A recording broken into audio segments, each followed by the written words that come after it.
Tá testado.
Óbvio, Márcio. Ainda tem isso também.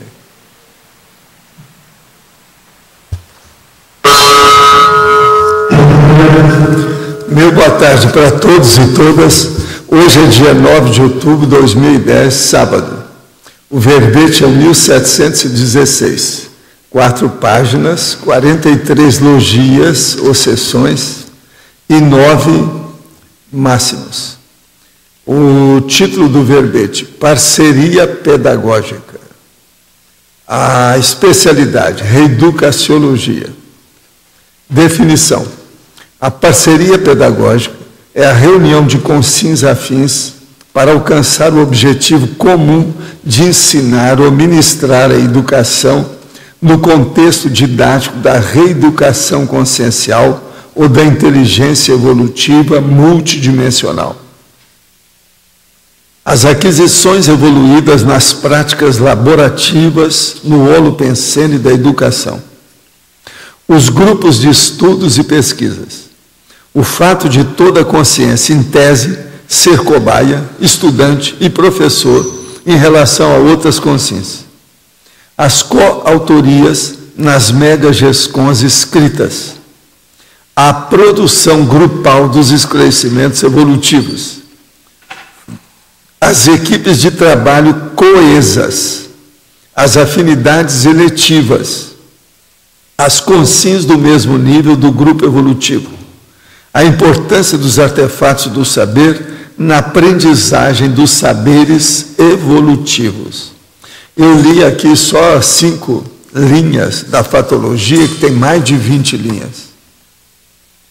Agora, na remissiologia, nós temos 15 itens, nós destacamos. Desbarbarização da humanidade. Escala das prioridades evolutivas. Pentáculo do duplista. Radicação vitalícia na cognópolis. E reeducação social.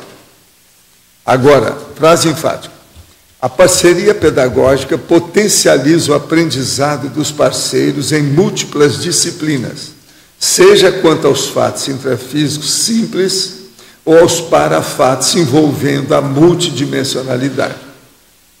Você participa de alguma parceria pedagógica?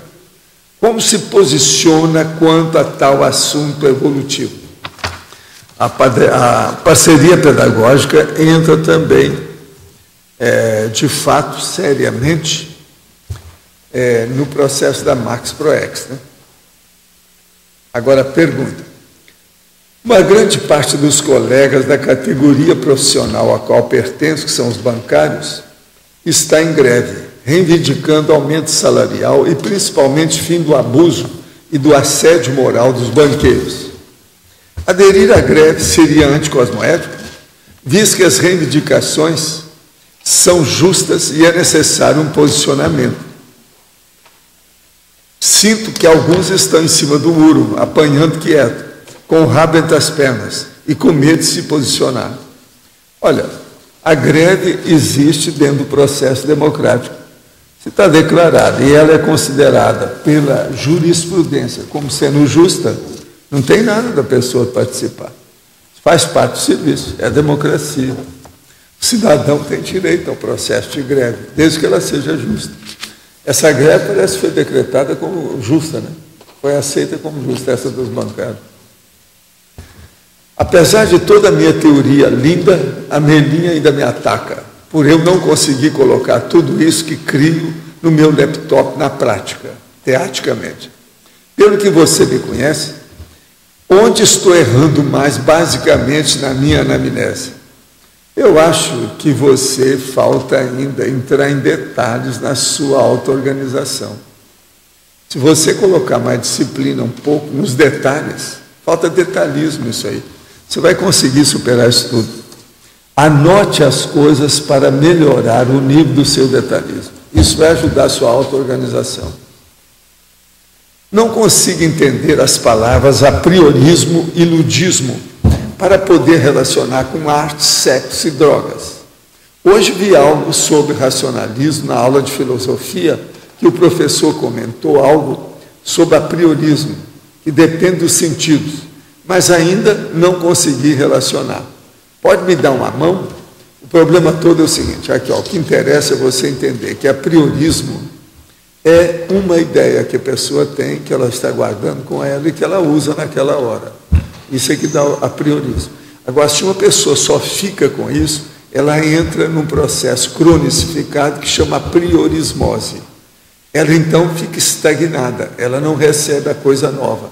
Ela é neofóbica. Ela não quer saber de neofilia, de ideias novas. Quem está com muito apriorismo, quer dizer, com a ideia fixada, a pessoa não quer saber de ideia nova. Então, isso aqui é o apriorismo, a parte boa e a parte ruim. Agora, nós todos temos apriorismo. Por quê? Aquilo que você conhece, você vai guardando, você retém, a sua memória retém aquilo.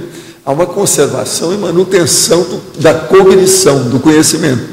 Isso é apriorismo. Agora, o problema é não deixar que o apriorismo fossilize o ego. Entende? Que fica estagnado. A pessoa fica, então, carunchada, oxidada, enferrujada, carcomida, estiolada. Preciso falar mais? Não. Agora, tem também ludismo. Ludismo é o processo da pessoa se divertir, é o lazer, é o entretenimento, é o passatempo. Pode ser também tomado como jogo, como esporte, etc. Jogo e esporte, eles são primos. Então, isso tudo tem que ver. Agora, o processo todo é o seguinte, na questão do ludismo, você está falando arte, sexo e droga, isso aí é patológico. Principalmente o processo de sexo excessivo, ou aquele que não satisfaz, ou promíscuo, e as drogas pesadas ou leves que fazem mal. Agora, a arte é uma brincadeirinha de menino, pode ajudar, às vezes não é negativo, é um passatempo. Agora, sexo é passatempo também até um certo ponto. Agora, droga, me perdoa o mau jeito, não é jamais passatempo, nunca. É mesmo patologia, é doença, é transtorno, é problema. Outro, só para registro estatístico seu, depois que comecei a ver as tertúlias, minha vida mudou. Descobri que o meu maior problema era de alto assédio. Dormia mal, pensava besteiras. Hoje sinto melhor e percebo que já dou outro rumo à minha vida. E o mais incrível, sem fazer força, imagine o senhor quando começar a escrever o livro e os verbetes. Abraço a todos. Em janeiro apareço por aí. O nome do nosso amigo aqui é Alain. Alain. Quer dizer, ele está lá. Ele vem ficar Alain aqui. Tá certo? Isso é para vocês não esquecerem do nome. A gente tem que fazer, às vezes, né, um jogo de palavras do nome próprio, para a pessoa não esquecer. Esse é o Alain. Quando ele chegar, eu quero que vocês tratem ele bem. Muito bem. Mas assim, coloque ele num nicho especial do seu arte. Tá certo? É o Alain, que ele está falando muito bem aqui. E ele escreve bem. Eu quero ver esse livro. Quando ele chegava assim, cadê o livro? Se ele falar qualquer coisa, eu vou falar, cadê o verbete? Cadê o artigo? Quero ver, né? Outro aqui. Certamente, políticos e muitos funcionários públicos ocupam cargos com grande potencial para que a TARES e a TACOM sejam realizadas em grande escala. Estaria um bom prefeito que fez uma boa gestão e que influenciou positivamente a vida de centenas de milhares de pessoas, evoluindo mais que um cidadão comum que assistiu a algumas centenas de pessoas? O senhor poderia falar mais a respeito? Olha, aí depende do que é que foi feito e ver o saldo da ficha da pessoa. Né? Uma boa parte do prefeito no Brasil está roubando o povo. Esses estão fazendo uma interprisão Grupo Carne. Agora, o prefeito que é bom, ele está fazendo um grande trabalho. Isso aí ele pode ir longe. Isso pode ter um grande saldo na ficha evolutiva dele. Outra aqui. Na página 30, detalhismo, tecnologia. Poderia dar exemplo de técnicas de viver evolutivamente? Aí é preciso dele ver a enciclopédia, né? Tudo quanto é técnica. Quantas técnicas nós temos? Nem eu sei atualmente quantas técnicas nós temos. Pois é, você não quer falar alguma coisa para ele? Seria bom. Ele é aquele cara que eu falei para ele não ser boboca, por causa do nome dele. Para ele despertar, para ele acordar. Entende? A Conscienciologia tem, acho que a gente poderia até falar na casa dos milhares de técnicas hoje. Mas duas que poderiam ser destacadas aí em relação a técnicas de viver. Uma é a INVEX, a técnica da inversão existencial, que a pessoa já desde a mocidade, desde a juventude, já prioriza o processo evolutivo, principalmente através da assistência, e, consequentemente, a sua programação existencial. Então, ela não espera estar aposentada, estar com uma estrutura ainda maior na vida, para poder se dedicar à assistência de ponta aos outros. E outra técnica também é a técnica da reciclagem existencial, cuja proposta a pessoa, aí normalmente já numa idade mais avançada, quando já assumiu uma série de compromissos, ela então faz uma renovação da vida dela para priorizar a evolução. Então essas são duas técnicas aí que poderiam ser destacadas. Em relação à INVEX, a inversão existencial, existe hoje uma instituição focada nisso, que é a Asinvex. E em relação à Ressex, existe o grupo, o Colégio Invisível dos Reciclantes, e a professora Marta Ramiro, que estuda esse tema. Eu queria mostrar para vocês que tem essa revista nas bancas, é dessa semana. O problema é que é um mundo estranho para quem é louco por curiosidade. Se aqui não tem nenhum louco por curiosidade, não deve procurar a revista. Se tem algum louco por curiosidade, é bom ver a revista. Essa revista, essa edição, é dedicada ao papo com o além. Por incrível que pareça, eu estou nela. Aqui está na página 21. Esse cara branco que está aqui, ó, é o Zéfiro. Eles é que fizeram, não sou eu, está escrito aqui. Está aqui falando, fé nos mortos. A fundação da doutrina espírita se deve ao contato de um educador francês com o mundo dos mortos. Hippolyte Léon Denisard Rivail já ouviu falar dele? Foi esse sujeito, um curioso sobre os fenômenos das mesas girantes, que em 1857 publicou o livro dos Espíritos sob o pseudônimo de Allan Kardec.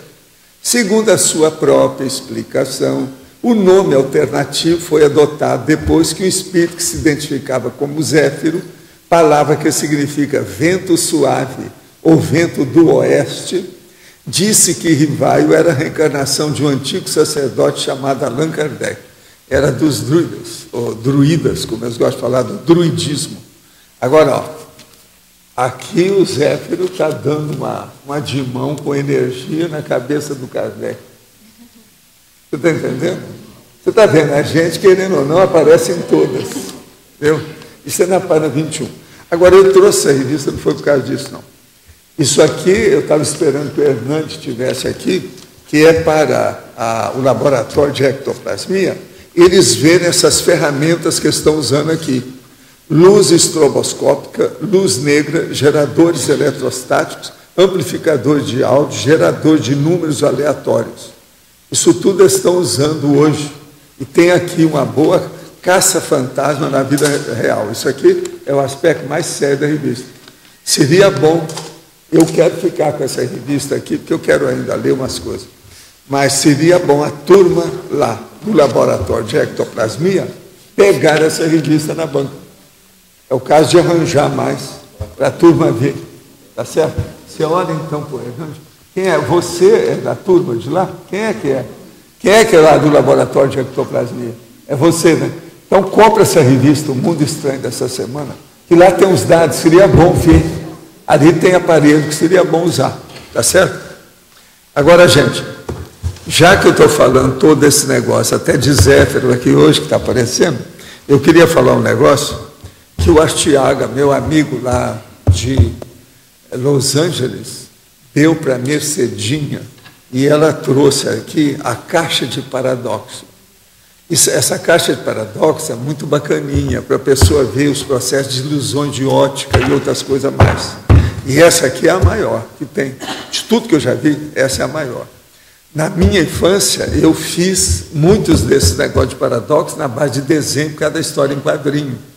Então, você faz uma paisagem e coloca 3 jaguares lá no meio, para a pessoa achar. Isso é um jeito. Outra coisa, você escreve no papel e depois você chega na luz, você vê o contrário do que está lá do lado.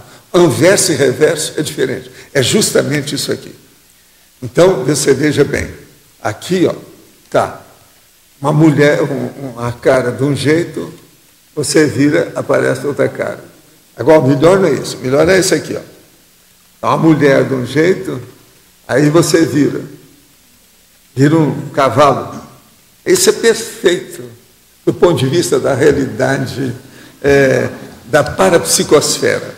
Agora, o pior da história não é isso, não. O pior da história é essa aqui. E são os dois quando estão casando, tá certo? Ó, lua de mel. Aí, lua de fel. É a mesma situação, está entendendo? É uma perfeição isso aqui. Agora, esse aqui já tem detalhes que a pessoa tem que saber. Vocês olham que o meu nariz, ele tem uma entradinha aqui, ó. Isso é da minha... os Vieiras, a maioria deles tinha a parte, mas era da minha mãe. Tem uma cova na ponta aqui, tá certo? Agora, o que é que se passa? Tem gente que abusa disso, né? Esse aqui, então, fez uma cara que tem uma opção de coisa. E a covinha no nariz é a bunda da pessoa. Olha lá, o bumbum. É uma perfeição o negócio, é muito bem feito. Agora, outra coisa. Aqui, a pessoa mandou esse processo como sendo um buquê de flores, tá certo? E envolveu, tá a cara do povo todo. Tá o homem, a mulher e o filho, tá tudo aí dentro. Está entendendo? Isso tudo são as coisas interessantes para a pessoa ver o problema das ilusões de ótica. Olha, aqui, ó, tá a mulher, aqui está o homem e o menininho está aqui o filho. A cara, a fisionomia. A perfeição. Agora, outra coisa também é o seguinte, aqui é assim, um portão cheio de problema e cheio de gente, de tudo quanto é jeito. Tem cara de tudo quanto é jeito no meio da paisagem. Agora, esse outro aqui é o pior deles. É o amor de Pierrot. Então, vocês olham, aqui está o casal, mas ao mesmo tempo há uma caveira. Vocês estão entendendo? Mas tudo tinha cartão postal que eles mandavam. É da época da Belle Époque. A Belle Époque, isso era clássico. Agora, outra coisa também. Aqui tem uma paisagem, daquelas antigas. Olha aí como é que ela era. Ó. Agora, se você olhar, tem uma pessoa lá deitada. É isso que eles já tentaram fazer com o Rio de Janeiro. Tem uma revista essa semana que está lá mostrando. O cara deitado lá no Rio, como é que é? Começa lá pelo Pão de Açúcar, etc. Agora, aqui, é o Napoleão. Napoleão, eles fizeram muita caricatura desse jeito com ele. Então aqui, ó, tem a caricatura de tudo quanto é coisa negativa em torno dele. Tem a garra, os processos todos, cada um pior do que o outro. Aqui tem ele e as campanhas dele, tudo na cara dele, ó, tudo desenhado pelos fatos que aconteceram. Agora aqui, ó, esse aqui que é o clássico de criança. Aqui está a babá com as crianças nadando. Então eles querem saber onde é que está a mãe. A mãe está aqui, ó. É só olhar. Aqui a mãe, ó, na ponta do meu dedo. Está vendo a cara na água? Então isso é muito difícil de fazer. Hoje as revistas já não trazem muito mais isso. Por quê? Eu acho que dá muito trabalho para os desenhistas não querem ter. Não. E outra coisa, é muito difícil. Eu cheguei a fazer uma opção de coisa dessa. Agora aqui, ó, muitos dos artistas, inclusive esses pintores, etc., que fizeram aquele negócio da escada, que você chega no lugar, o negócio muda, etc., tal, eles também fizeram isso aqui. Ó. Isso aqui que é um clássico, e esse é oriental. O negócio é mais sério, do Oriente. Esse aqui é mais do Japão. Mas o caso é o seguinte, é um monte de menino. Na verdade, são 5 crianças que aparecem 8. São 8. No entanto, são 5. São 5 corpos com 8 crianças. Você está entendendo como é que é? Agora, esse aqui, esse é muito bom, muito bem feito. Pelo seguinte, aqui está escrito, olha, presta atenção. The end. Certo? Ó, the end. Quer dizer, o fim. Agora, olha para cá. Fácil. Você está entendendo? Esse é muito perfeito. Ele é perfeitíssimo. Fácil. Quer dizer, o quebra-cabeça. Agora, o melhor da história também é esse cara aqui. Primeiro, ele está morrendo de susto. Vocês estão entendendo aqui embaixo? Agora, você vira. Não tem nada de susto mais. Então, esses que são os processos da criança. Agora, o melhor da história não é isso, não. O melhor da história é esse aqui, ó. Esse tem o sapato e os pés da dona. Tá certo? Agora, você colocando o nariz aonde tem a estrela, que é isso aqui, ó, na mesma hora o sapato junta no pé. Ela calça. Não, você nunca viu isso? Isso aqui é dos mais bem feitos, mais exatinho que tem. Põe o nariz. Ela calça o sapato. Quando chega perto. Agora, outra coisa. Aqui é os problemas de fantasma, mas eles não colocam fantasma, eles põem como sendo a sombra. É a sombra de Napoleão. Primeiro, tem o túmulo dele e ele aparece no meio das árvores. Aqui, ó. Vocês estão entendendo? Olha lá, ele fica olhando para o túmulo. Esse é perfeito. Isso aqui eles escolheram o negócio, é clássico, né? Agora aqui outra coisa. Vocês estão vendo aqui Napoleão fazendo o regimento, olhando o regimento. Mas se você vira, ele está na praia. É o mesmo, não muda nada. O desenho dele é o mesmo. Então, com gente e sem gente. Agora, outra coisa também é o seguinte. Isso aqui, observa bem essas 2 caretas aí embaixo. Tá certo? Agora veja. Esse, você vê os traços pequenininhos, o que é que não faz? São coisa à toa. Agora, o pior é esse aqui. Aqui. Muda, é uma paisagem. O cara virou uma paisagem. E por aí vai. Agora, um que o povo gostava muito é desse tipo aqui. Mas esse tem que fixar. Esse aí você pode fixar. O problema é o seguinte. A dona está com os olhos fechados, cerrados, a pálpebra cerrada. Você olha direito que ela olha para você. Quer ver? Olha. Mas tem que fixar. Está vendo que ela está olhando para você? Agora, esses são os perfeitos. Isso aqui é dos mais difíceis que tem. Ó. Geralmente eles fazem tipo pintura, ou tipo, sabe, alguma coisa com tinta, porque não dá para fazer só de linhas, não. Entende? Esse é perfeito, isso aqui é clássico. Agora, outra coisa, isso aqui é problema dos chineses. Tem uma série de chineses em todo do mundo, por isso que eles falavam, né, que tem chinês demais. Nessa época eles já falavam nisso. Agora, você roda, os chineses começam a desaparecer. A hora que roda aqui, tem que rodar. Você está entendendo? É só rodar, que eles somem. Conforme os chineses, eles somem. No entanto, ele certinho, aparece todo chinês em todo do mundo inteiro. Agora, por aí é o seguinte, isso aqui, ó, é que era a coisa assim mais romântica que havia.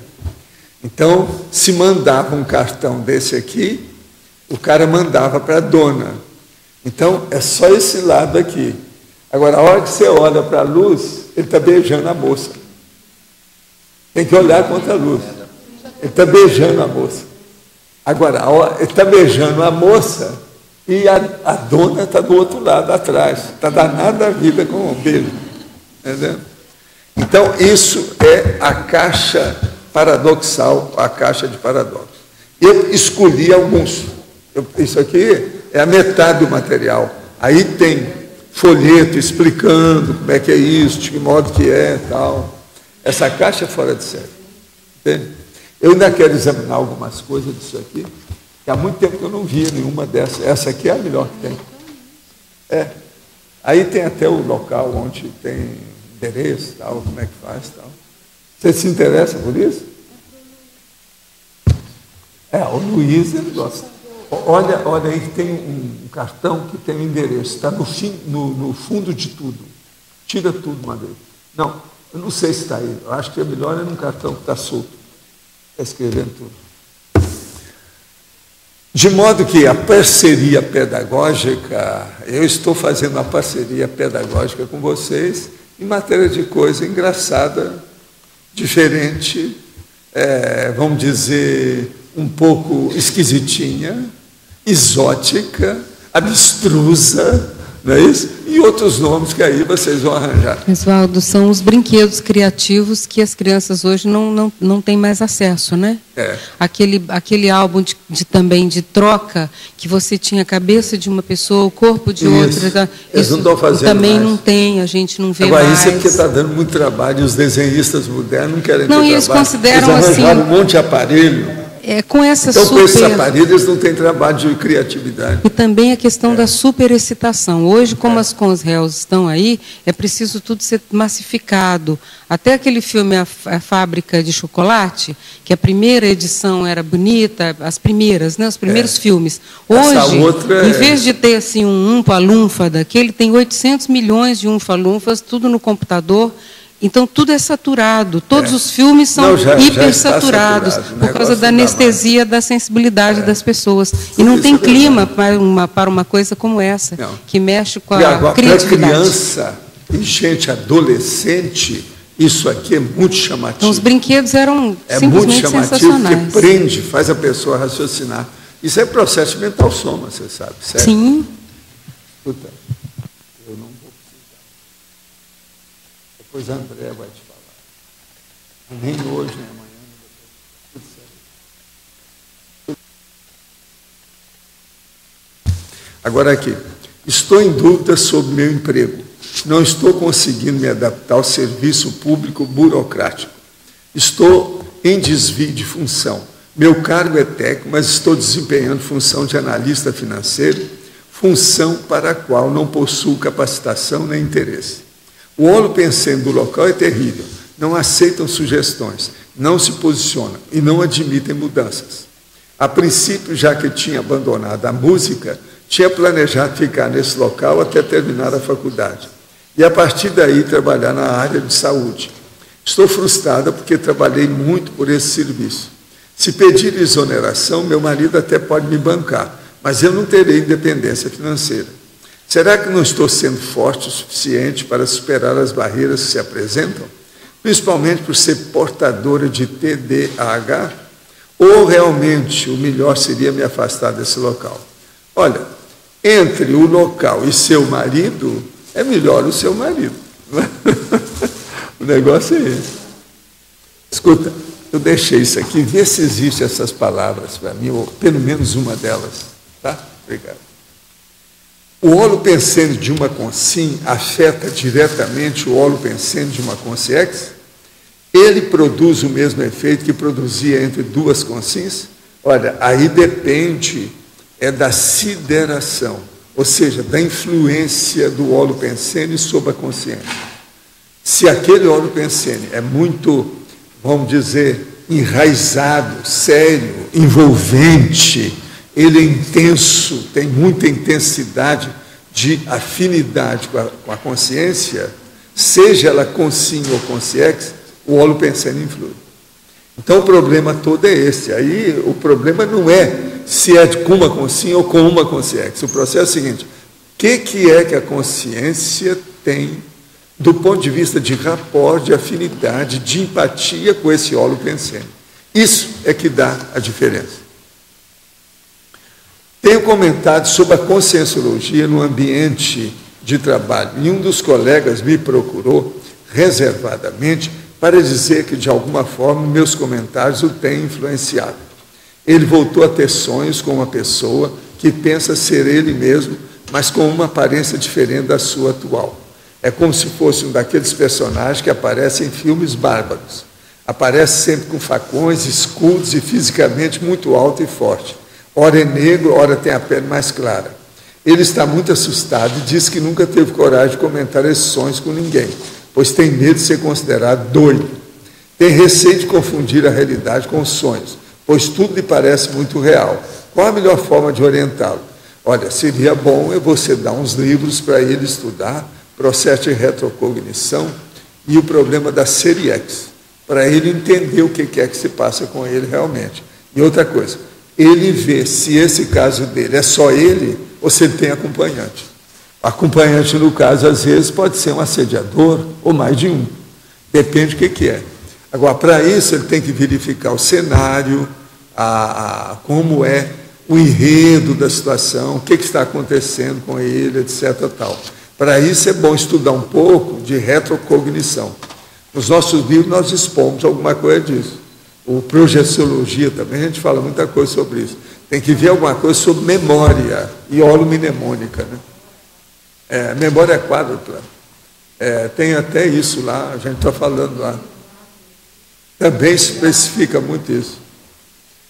Estou lendo o livro Outra Noite de Aran e encontrei muitos traços de nossa comunidade conscienciológica cosmoética internacional, só que de maneira ultrapassada e com muitas orientações de guia cego em suas práticas. Então não é, né? É citada, inclusive, manobra de energia similar com a mobilização básica de energias. O professor conhece esse livro e esse grupo, parece que viveram em 1600 na Inglaterra. Não, um dia desse alguém perguntou aqui sobre isso.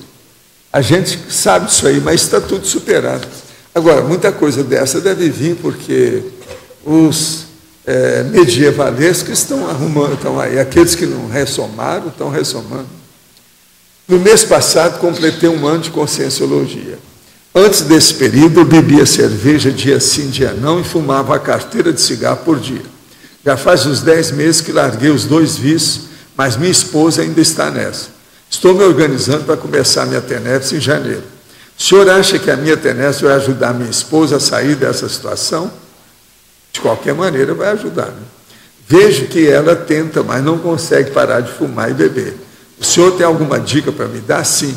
Chega para ela e fala que ela devia ficar internada uma temporada no spa, especializado. Eu garanto que ela vai melhorar. Que aí mata os 2 coelhos simultaneamente, né? Se é o caso de matar os coelhos. Mas aí, no caso, seria isso. Mata o cigarro e mata o álcool. Ajuda, resolve simultaneamente. Uma internação para resolver um vício é alguma coisa. Para resolver 2, ele pode pagar dobrado. Né? Fui 2 vezes ao CAEC e, embora precisasse muito, não consegui falar com o senhor. Penso que a razão pela qual não pude lhe falar é algo muito estranho, certamente proveniente de outra vida. Quando vejo o senhor pessoalmente, fico apavorado. Assim, minhas garras estão enormes. Essa semana eu já comi 21 crianças. Não é isso? Quando vejo o senhor pessoalmente, fico apavorado e com medo irracional. Acho que fui uma cortesã francesa no século XVI. O que o senhor acha? Ô, Mago, você tem que resolver esse problema. problema é da sua área. Aqui, temos vários? É da sua área. Bem-vinda a bordo. Bem-vinda a bordo. Só você? Welcome to the club. Temos companhia, temos companhia. Welcome to the club. O caso aí tudo é esse. Agora veja, eu não falo para vocês, tem gente que morre com medo de mim. Agora, ultimamente, eu tenho comido só 21 crianças por dia. Eu diminuí a minha safra, sabe? Então, com isso, eu acho que as coisas têm melhorado. Né? Eu não estou tão assim. Outra coisa, não estou com aquela superbactéria que está dando em Brasília. Não estive em Brasília. Então, qual é o problema? Vocês viram que a superbactéria de Brasília está brava, né? Estão falando muito nisso.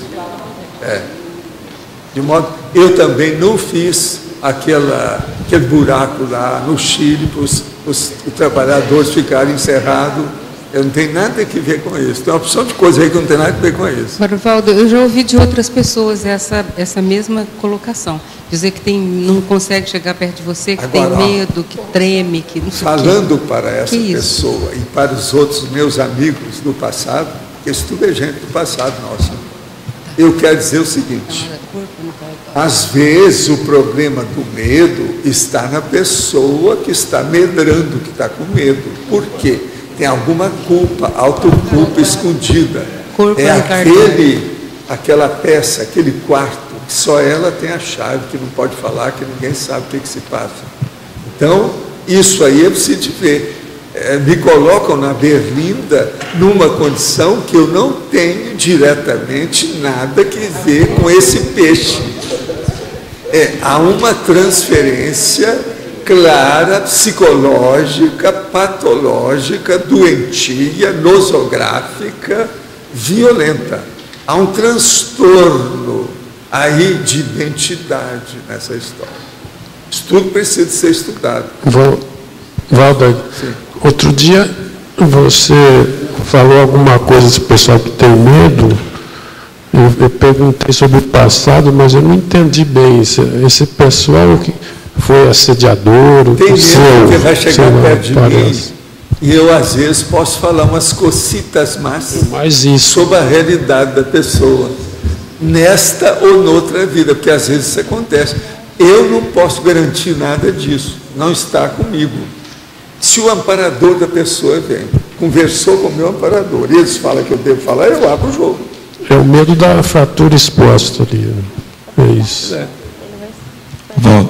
Às vezes é preciso. Aqui no ar. Você poderia explicar assim, as diretrizes básicas, assim, como que foi o início da parceria pedagógica que iniciou a Interlúdio? O caso é o seguinte: eles, quando começaram a estudar o processo da Reurbex, eles viram que tinha que eliminar uma série de povoações, aldeias, comunidades, distritos extrafísicos, baratrosférico, violento. Ao mesmo tempo, em algum local desse, a hora que limpasse, que acabava aquele estigma paraambiental, ou, vamos dizer, do holopensene extrafísico, você está entendendo? Eles iam criar um outro holopensene positivo. Então, no meio disso, eles começaram já faz mais de uns 60 anos que esse negócio está sendo trabalhado violentamente. Então, o que é que se passa? Nesses locais que eu, por exemplo, saí muito na década de 60, de 70, e que a gente ia lá e levava energia, aquilo então limpava. É como se tivesse um DDT, entende? Para limpar o processo. Agora, muitos desses lugares foram limpos. E alguns deles já estão começando a funcionar como NECs avançadas para ajudar. Então, o que se passa? Se melhorar esses ambientes crostais, ou seja, crosta a crosta, terra a terra, aquelas comunex que estão mais distantes da crosta da terra vão poder se aproximar. Você está entendendo? A Interlúdio já é uma comunex dessa de aproximação. Agora, o que se passa? Eles já fizeram a distrita nosso trabalho, eles é que orientam algumas coisas nossas. Hoje mesmo eu estava escrevendo um novo verbete que eu falei nos processos das parabases. E eu relatei 7 parabases básicas, de modo geral, para as pessoas. Isso eu estava acrescentando num dos verbetes que nós já debatemos aqui sobre parabase. Tem um deles que a gente já falou. Então, eu acrescentei um tópico com essas 7 parabases. Uma delas, por exemplo, é o FIEX. Outra é a paraprocedência da pessoa, a Comunex de onde ela veio. A outra é as centrais extrafísicas que a pessoa, às vezes, consegue, através dos amparadores, acessar. Outra é onde é que a pessoa teve contato e que ela viu alguma coisa numa parapsicoteca. Entendeu? E por aí vai. Ao todo são 7 que eu coloquei para expor isso aí. Uma delas, então, que eu falei lá das 7, é justamente a interlude com referência a Cognópolis aqui, que é o processo do cognopolitano, né? O contato que ele tem, que isso aí é uma parabase para nós. Quando você teve aqui na década, acho que foi na década de 50, que você falou que o avião teve que descer aqui. Foi na década de 50 e 60. Já existia alguma coisa de interlúdio iniciando aqui já? Não. O problema foi quando eu vim para cá, no aeroporto, quando eles falaram, eu falei assim, ó, então você deslancha daí, que nós deslanchamos daqui. Aquele negócio que hoje eles falam em inglês, está na moda, startar. Então, starta daí que nós startamos daqui. Entende? Então, o processo todo é o deslanche. Agora, isso foi em 95. A interlúdio deve ter sido mexida a partir disso, a partir de 96. Agora, veja, eles é que fizeram eu vir aqui, porque nós fomos, eu e a Graça, para uma reunião em Curitiba, mas não pudemos descer. Então, tivemos que vir com o avião para cá. Então, nós paramos no aeroporto para ver como é que ficava o tempo, para ver se voltava para Curitiba, o que ia fazer. Foi aí, então, que eu chegava e falava assim, olha, é aqui que você vai ficar. Pode ir pensando e tal. Eu já conhecia aqui antes, tal, sabia da história. E as diferenças pedagógicas, por exemplo, a interlúdio, que é recente, igual o Pombal, que você falou que está ligado até a época do Egito, vem desde a época do Egito. O Pombal é coisa muito antiga. Ele é. Qual que é o que caracteriza cada um, assim, tem as suas peculiaridades? Assim? O Pombal, ele é especializado como se fosse um hospital específico das pessoas que já conseguem dominar a volitação. Então, ele é muito antigo nisso. Agora, o processo da interlúdio, não. É mais avançado. Já é da época da supercomunicação, etc. Tal. É a era dos serenões, a era da conscienciologia. Tudo é diferente. Aqui é mais avançado? Muito mais avançado, moderno, diferente. É a era da computação. Agora, o Pombal é coisa antiga, é coisa muito antiga. E lá? Agora, pode ser que isso tudo eles vão reformular, né? Vamos ver como é que fica. Agora, o Pombal é muito forte devido ao processo da volitação. É o processo do deslocamento da consciência. Né? Isso aí é seríssimo devido ao problema da vontade, a energia que ela tem. E lá não tem jeito. O acesso lá só é feito por volitação. Ninguém consegue chegar lá de outro modo. Agora, uma pessoa pode ir, se vai em um grupo volitativo, tem um líder que sustenta aquilo, que ele faz o encapsulamento e leva a pessoa numa bolha, ou as pessoas numa bolha. Mas tem jeito de chegar na interlúdio sem ser por volitação? Na interlúdio tem de tudo. Agora, para chegar e aguentar lá, precisa de ter infraestrutura. Senão a pessoa não aguenta ficar lá. Lá é mais difícil ficar do que no Pombal. Do nível da... Tudo é um processo de atmosfera, ambiente. No caso, holopensene. A holopensenidade é mais avançada. Então não é o tempo que faz evoluir a Comunex, é mais não, é o tempo até um certo ponto, que agora que foi feita a Reorbex, é que eles mudaram. Agora veja, eu já estava estudando isso em 1100, né? 1100. Não é fácil. Nós estamos aí com muito tempo desse estudo. Coisa antiga. Existe outras Comunex já nessa linha da interlúdio, já em outros lugares? Eu não sei atualmente. Quando eu dessomar, eu posso te responder, que eu vou examinar a opção por aí afora. Eu vou ver a parageografia. Isso é a parageografia. A parageografia nunca foi tão revolvida e mexida como nesses últimos 60 anos na Terra. Entende? Na página 30, Colegiologia, Colégio Invisível dos Reeducadores. Que personagens da história humana que o senhor conheça ou já teve acesso fariam parte desse colégio invisível? Quais são os principais que pautam esse tipo de colégio? Olha, o povo que é bom mesmo de educação deve estar nessa, né? Gente de alto nível. Eu penso, por exemplo, que um que está lá é o meu amigo, seu amigo. Qual que é o meu amigo que é amigo seu? Esse deve estar lá. Recentemente participei do curso SCP-3 na posição de doador. Durante alguns momentos no campo, meu corpo começou a tremer, principalmente na altura dos ombros. Relacionei isso com a exteriorização de energia para assistência. Nesse mês, após o curso e meus experimentos com energia, a minha situação ocorreu diversas vezes. Tentei relaxar o corpo para ver se os tremores param, mas eles continuam até cessarem sozinhos. Por que isso acontece? Porque os tremores vêm na altura dos ombros. Porque o soma se movimenta se as energias vêm do energossoma. Escuta, o soma sempre se movimenta porque as energias vêm do energossoma. Que isso? Que pergunta boba é essa última aqui? Não tem razão. É a energia que movimenta o processo. Todo impulso nervoso que tem no corpo é o processo da energia. Lá no fundo tem energia consciencial. Agora, o que está acontecendo com você é mioclonia. Isso aí é que você está começando a mexer no assunto.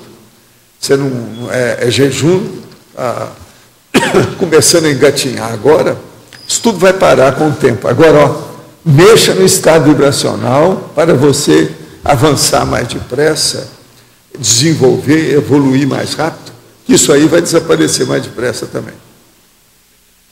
Na Rússia da Guerra Fria, sabemos de inúmeros experimentos feitos com paranormais. Eu já pesquisei muito a respeito desse tema. Além das mortes de sapos, eles usavam energia acumulada nessas máquinas para parar o coração humano e manipular uma pessoa mentalmente. Gostaria de saber se a Conscienciologia trabalha com a psicotrônica. Não, mas nós queremos trabalhar com o processo da ectoplasmia e com máquinas. Eu pergunto isso porque a psicotrônica ajuda muito no desenvolvimento parapsíquico, pois torna palpável a energia. Imagine usar esses recursos para benefício das pessoas. Pense que seria extraordinário, pois acumulando energia na máquina, segundo a psicotrônica, você pode liberá-la, por exemplo, para uma cura imediata. Olha, eu acho isso aí bonitinho, muito bom, etc. Tal. Mas que tal você superar a máquina? A sua consciência é superior a isso. Se nós começarmos a dar valor demais para a máquina, é a mesma coisa da muletaria. Daí a pouco a pessoa está fazendo prece, está usando cristal, está usando todas essas tolices infantis. Máquina, até um certo ponto, é uma tolice infantil também. Tem uma máquina que a gente já usa que não tem jeito de a gente desprezar, que é o corpo humano. Então, veja, nós vamos estudar isso aí, mas não dê tanto valor para isso, não. Outra coisa, eu quero te contar só o que aconteceu no Centro da Consciência Contínua. O cara chegou, passou, naquela ocasião, e falou, faz 31 anos que eu trabalho com isso. Então, ele estudava os processos da psicotrônica. E ele trouxe um aparelhinho pequenininho desse tamanho, assim. E era cheio de ímãs, uma opção de coisa. E ele falou que aquilo conservava totalmente a energia. Então, ele chegou para mim e falou assim, olha, eu penso que isso aqui pode ajudar o senhor, pode ser até mais forte do que tudo que vocês fazem aqui. Eu falei assim, vocês acham? Então, a turma falou assim, Valdo, que tal? Trabalha aí com ele. Aí eu joguei energia no aparelho e falei assim, faz o aparelho funcionar. O aparelho não funcionou. Agora, depois, ele vira e fala assim, mas vem cá, por que não funciona? O que tem? Não, ele vai funcionar, quer ver? Joguei energia, o aparelho funcionou, do jeito que ele queria. Então, é o processo de tirar e pôr. Aí eu virei para ele e falei assim, como é que você vai admitir máquina que não raciocina por si, nem tem energia própria? Ela não tem inteligência própria. Nós somos superior a isso. Agora, depois eu fui consolar o homem, que ele ficou muito desconsolado, porque 31 anos trabalhando com aquilo, você está entendendo? E o negócio dele era sério. É justamente isso que ele está falando, o negócio da psicotrônica. Isso foi lá em casa, muita gente viu, foi na época que aquela vidente estava lá, a Lélia. É capaz de ter gente aqui que viu isso lá, o dia que esse homem esteve lá. Ele veio, um homem muito bem vestido, muito sério, bom.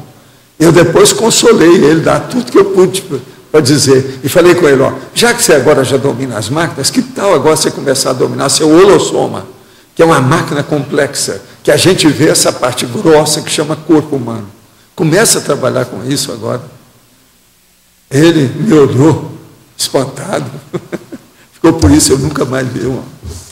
Agora, a turma que trouxe é gente da parapsicologia, você está entendendo? Estava estudando o processo da psicotrônica. Mas o que a gente vai fazer? O professor, poderia fazer uma pergunta à professora Malu? A professora Malu está aqui. Malu, eu queria te fazer uma pergunta. Eu sei que você tem feito uma parceria pedagógica muito importante aqui na Tríplice Fronteira, especialmente com o Paraguai. Você poderia nos informar como é que está essa situação atualmente? As parcerias que a gente desenvolve através desse programa chamado Parasociais, ela é de caráter espontâneo. Então, nós nunca fomos oferecer nada. É critério filosófico do nosso procedimento só atender a convites espontâneos. Por quê? Porque quando a gente chega lá, a gente vai falar do paradigma consciencial. Então, é muito importante que não seja, de outra forma, não ser convite. Então, o nosso anfitrião sabe do que nós vamos falar. E, nesse caso, nós estivemos lá durante 4 anos atendendo os convites da Associação de Educadores. E, desde a mudança política do Paraguai para o nosso bispo, o nosso novo presidente do Paraguai, que é bispo, as coisas mudaram muito. E a Associação de Educadores no Paraguai, ela cumpre um papel relativo ao Ministério da Educação. Ela que efetua os pagamentos aos docentes, ela que dá as diretrizes, é muito diferente de nós aqui. E eles seguem criteriosamente a política. E, segundo a política local, atual, houve um desinteresse nesse nosso processo de esclarecimento lá. Não por nada, nunca aconteceu nenhum incidente, nunca houve qualquer dificuldade, porque nós saímos daqui com instruções muito claras. O professor Valdo mesmo orientou a gente bastante no sentido de compreender aquele povo na questão religiosa deles, na magia, que ele esclareceu muito a respeito disso, muita magia. E nós fomos muito habilidosos nesse sentido, nunca houve qualquer rócio, quer dizer, nunca houve nenhum roce, nunca houve um desentendimento. Mas a política desanimou a continuação dos trabalhos. Também depois daquela quantidade de filho que o Lugo teve, aquela confusão toda, a família aumentou muito lá.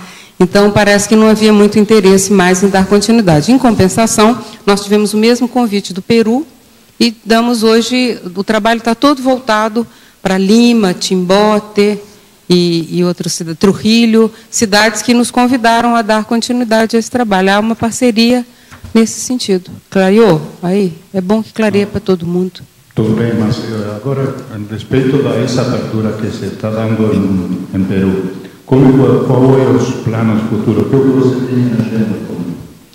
Eu pessoalmente não tenho nada. Minha agenda é uma agenda que segue critérios e parâmetros diferentes. Para onde vai o fluxo, nós vamos. Se houver um interesse de outro país, de outro convite, nós agora temos uma parceria bem interessante com a Secretaria Municipal de Educação de Florianópolis.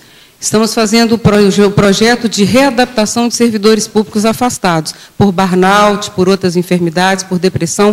Nós fomos convidados a dar as palestras de reentrada desses servidores. Então, já vamos para a segunda. A primeira foi sobre automotivação, trabalho e lazer, com paradigma consciencial, e agora a próxima é síndrome de burnout, também com esse mesmo enfoque. Vai ser a professora Neide Lázaro, a médica, nossa colega do Rio de Janeiro, que vai atender. A fera. Está bem? Aqui, em polinomiologia, página 30, o senhor poderia aprofundar a questão, principalmente em relação ao significado de avisar. No contexto do polinômio, seria simplesmente informar com viés apenas conteudístico? Não, não é não. É no sentido mesmo de alertar. Aqui está falando o seguinte, o problema todo. Polinomiologia. O polinômio é avisar, instruir, treinar e habilitar. Avisar é o seguinte, às vezes é um alerta que a gente faz, do jeito que eu falo aqui. A pessoa pergunta, alguma coisa. Eu faço, não, você está com assédio, isso aí é assédio. Eu não estou apenas informando, eu às vezes estou alertando e falo, ó, cuidado, abre o olho, faz isso, faz aquilo. Então, o problema do polinômio, avisar, instruir, treinar e habilitar. É avisar mesmo, é alertar, despertar, mostrar o que é. Esclarecimento não é isso? A gente tem que falar. É a opinião que a gente vai dar, fala assim, ó, no meu caso, na minha opinião, se fosse eu, se estivesse no seu lugar, aquela velha história que tudo equivale mais ou menos a mesma coisa, para a gente mostrar o que é. Então, o problema, não vão fazer eufemismo, não. Nada disso, vão falar a verdade. Agora, veja, eu levo isso para o soco na cara e a fratura exposta devido à impactoterapia, conforme o caso. Quando eu vejo, pode chegar até esse nível da impactoterapia. Então, o problema é avisar mesmo, tá certo? O nome é esse. Foi feito de propósito. O verbo foi usado. Quem é que está com o microfone? Tem alguém? Como é que nós estamos?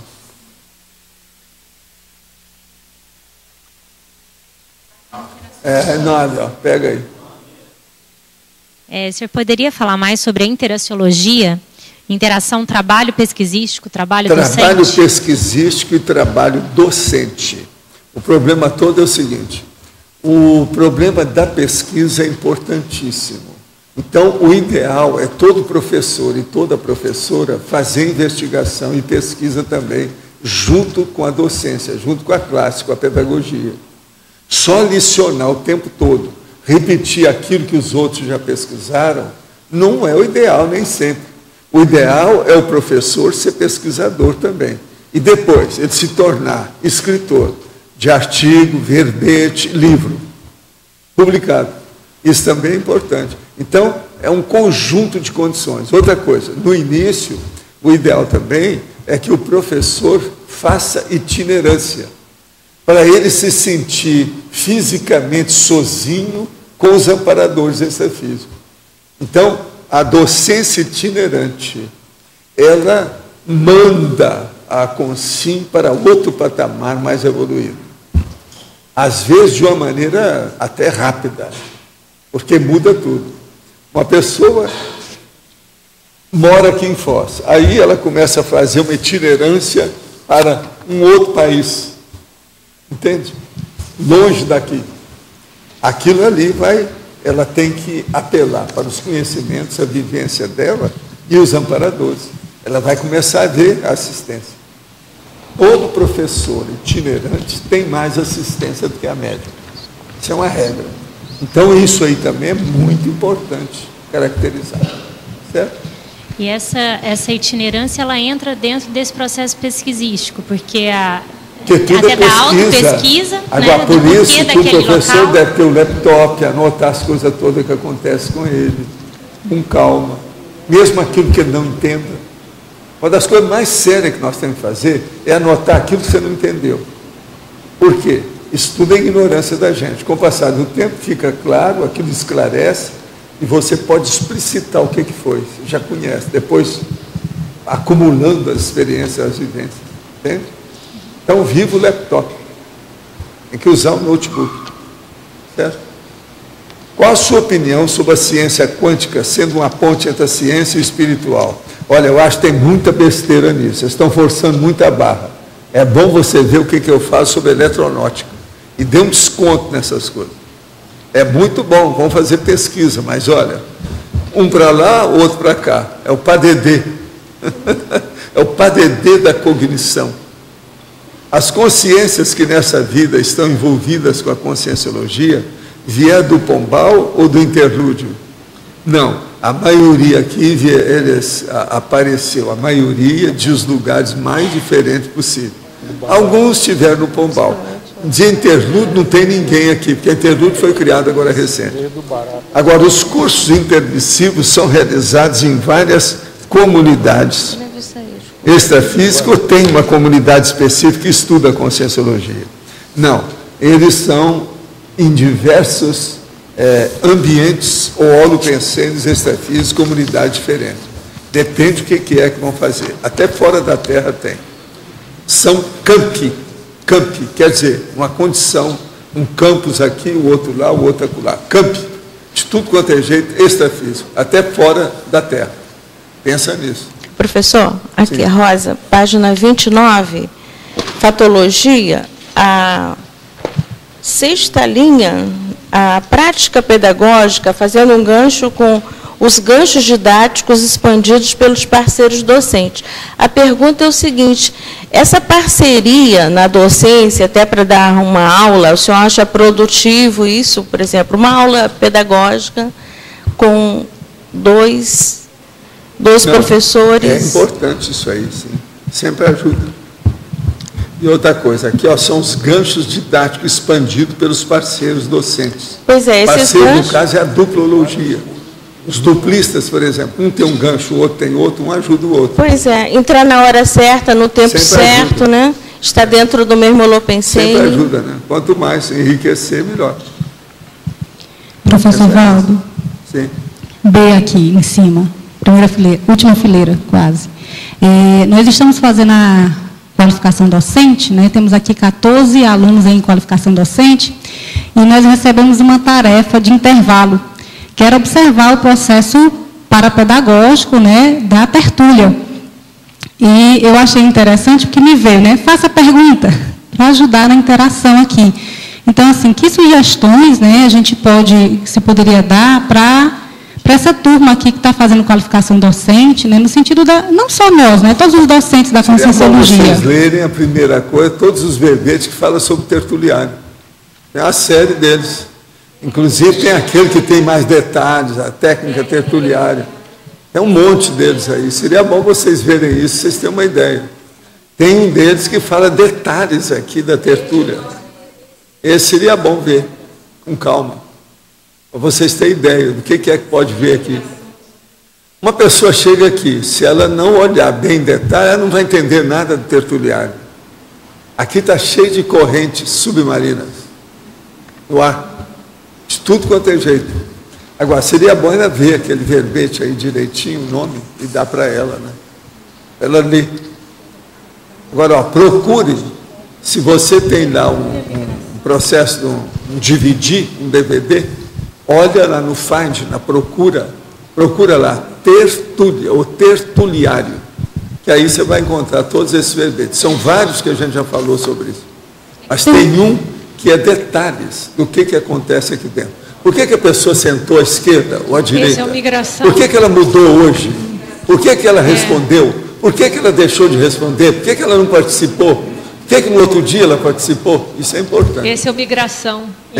Isso é o migração intertertuliária. Ó, migração intertertuliária. Anota aí para você ver esse verbete. Migração intertertuliária. Esse aí vale a pena. Tem muita coisa, vai esclarecer tudo para vocês. Migração intra. É intratertuliária, quer dizer, dentro da tertúlia das práticas aqui do tertuliário. E no técnica tertuliária que o senhor fala todas essas dicas. A técnica tertuliária a gente mostra o que é. Chama técnica tertuliária. Professor, só para poder expandir para mim as ideias de curso intermissivo, você poderia falar como se dá essa parceria parapedagógica nos professores de cursos intermissivos? No curso intermissivo, o problema todo é o seguinte, é a mesma coisa, só que tem de uma condição mais avançada, né? A situação é a mesma, tudo é um processo de enriquecer a transmissão do conhecimento. O problema todo é esse. Agora, por exemplo, eles usam lá, colocam uma consciência, que seja boa de energia, e a outra que seja boa de mental soma, de discernimento. Então, junta a fome com a vontade de comer. Aí potencializam a dupla que está trabalhando seriamente. Extrafisicamente tem muito disso. Entende? Esse processo, por exemplo, de 2 consciências terapeutas, essa técnica, por exemplo, que é nossa, desde que foi feita a consciência terapia, o problema de fazer o ECP1 e o ECP2 com 2 epicons, isso tudo é de propósito. O problema de fazer, por exemplo, acoplamentário com que seja depois um coadjutor, isso tudo é o processo da dupla. Entende? Quem já estudou muito dupla evolutiva vai entender tudo isso do ponto de vista da pedagogia e da didática. A gente na Consciência, a gente também dá aula em duplas. Agora, por exemplo, às vezes você tem uma sintonia muito boa, 2 professores com uma sintonia muito boa, então qual é o momento que a gente tem para usar, na verdade, um puxar mais o outro do que ser exatamente aquela sintonia? O problema é o seguinte, quando começamos a fazer esse processo de dupla com esse CP1 e principalmente o CP2, a gente mostrava para o povo o seguinte: é bom ter 2, porque se o assediador pegar, ele vai pegar um só. O outro fica na cama enquanto o outro dá aula. E isso aconteceu quantas vezes? Na prática, quantas vezes isso aconteceu? Dezenas de vezes.